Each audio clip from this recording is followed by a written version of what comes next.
So hello guys, কেমন আছো তোমরা? আজ আমি তোমাদের সাথে শেয়ার করবো আমার মাছ ভাজা। তো চলো দেখে নিই। আমি প্রথম কড়াইতে তেল দিয়ে দিয়েছিলাম। এখন একটা একটা টুকরো তেলের মধ্যে দিয়ে দিচ্ছি। এই যে পেঁয়াজ কুচি দিয়ে দিলাম।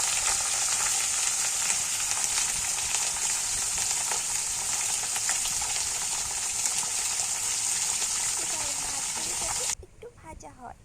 ভাজা হয়ে গেছে। এবার অন্য সাইড করে দেব। মাছের টুকরোগুলো এক এক করে